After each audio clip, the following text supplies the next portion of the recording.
చూసినట్టయితే ఒక త్రిభుజంలోని కోణాల నిష్పత్తి 1:3:5 అయినా ఆ కోణాల్లో పెద్ద కోణం ఎంత? అసలు 3 కోణాల మొత్తం 180 డిగ్రీలు అని తెలుసు మనకి. ఒక పెద్ద కోణం అన్నప్పుడు 5 భాగాలు ఉన్నదే పెద్ద కోణం. 5/, ఈ భాగాల నిష్పత్తి మొత్తం ఎంత? 9. 9 20లో 25లో 100 డిగ్రీస్ ఎక్కడ ఉంది? 4th one is right answer.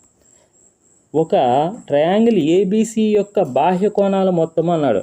ఒక త్రిభుజం యొక్క బాహ్య కోణాల మొత్తం ఈ కోణము, నెక్స్ట్ ఈ కోణము, నెక్స్ట్ అంటే బాహ్య కోణాల మొత్తం అడిగాడు అనమాట. ఈ కోణం, ఇదొక బాహ్య కోణము, ఇదొక బాహ్య కోణము, ఇదొక బాహ్య కోణం. ఈ 3 బాహ్య కోణాలు ఒక దగ్గర తీసుకురండి. ఇది ఇటువైపు ఉంది, ఇది ఇటువైపు ఉంది, ఇది ఇటువైపు ఉంది.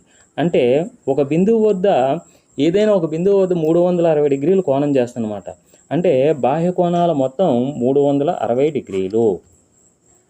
3 లేదా అంతకన్నా ఎక్కువ భుజాలు కలిగి ఉన్న బహుభుజులకి, అంటే ట్రయాంగిల్కి కానీ, స్క్వేర్కి కానీ, రెక్టాంగిల్కి కానీ, పంచభుజికి కానీ, ఏదైనా బహుభుజికి బాహ్య కోణాల మొత్తం అడిగితే 360 డిగ్రీలు.